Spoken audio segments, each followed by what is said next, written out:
Hello, my name is Jorge Barrero, and on this video I'm going to talk a little bit about V-Ray for SketchUp materials and how they work within SketchUp.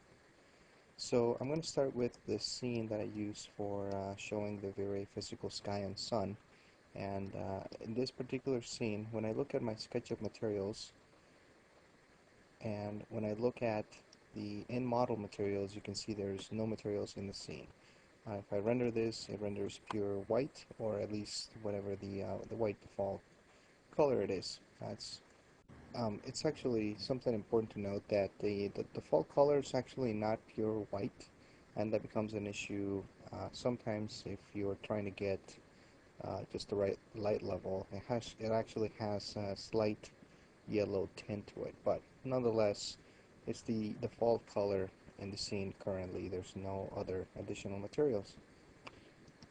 One of the things that's actually pretty useful within V-Ray for SketchUp currently is the materials are actually linked automatically between the SketchUp materials and the V-Ray materials.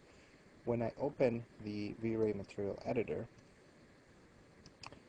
you can see there's also no materials in the scene, and when I add a material here, I'm going to do that by right-clicking under Scene Materials, and I'm going to select Add Material, Add V-Ray Material. You can see there's a material error created, default material, and automatically added it to my SketchUp materials as well. And you can see how they both are linked together. What I'm going to do at this point, probably the easiest way to apply this material to my scene is using the paint bucket from SketchUp. So if I click on that default material, I can click on the chair. Now that turns the gray default material. I can rename it. We'll call it chair.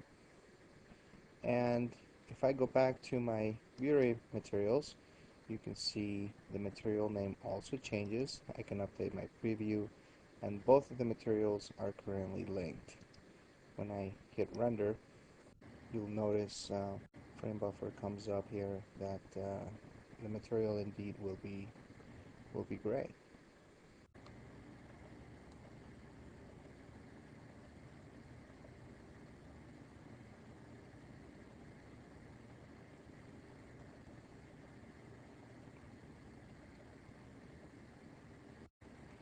That's essentially the basics of applying materials. Now, as I create more materials within SketchUp, they will simultaneously be added to my V-Ray material editor.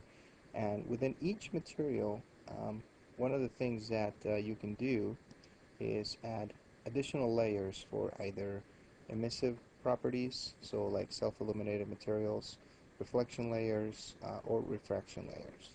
And we can add some of those to show you how it's done.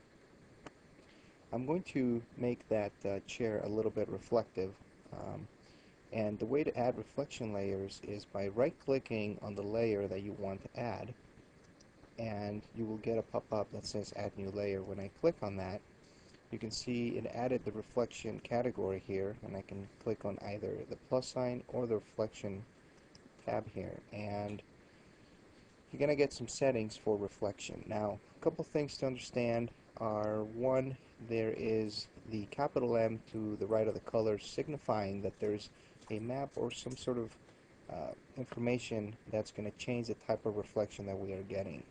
And whether you want that or not, it depends on what material you want. By default, it's a Fresnel reflection, and you may want to turn it on or off depending on what we're doing.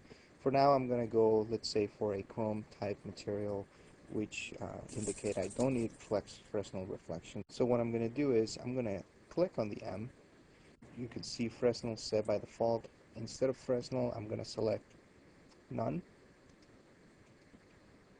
hit apply, and when I update my preview, you can see it's completely 100% reflective.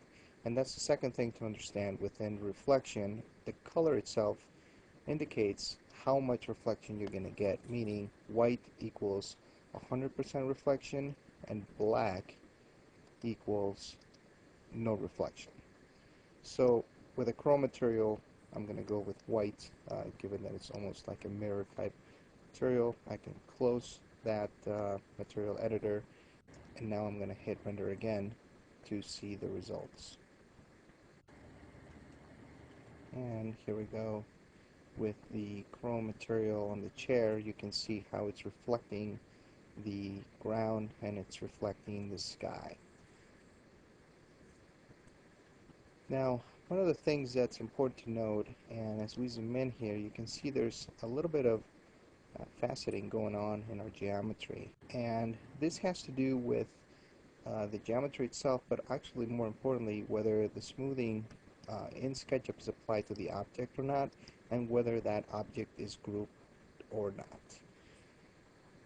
This particular chair, when I select it and I go to soften edges in SketchUp, there's actually no soften applied to it. Well, there is, but the coplanar faces are not, and the degree angles is not increased at all either.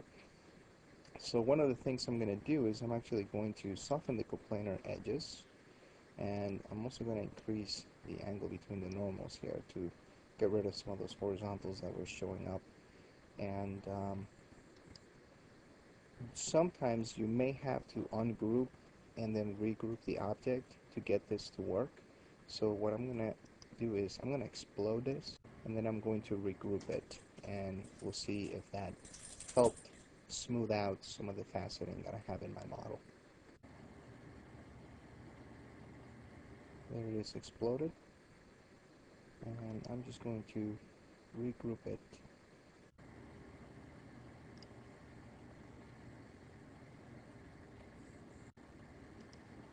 Re-render.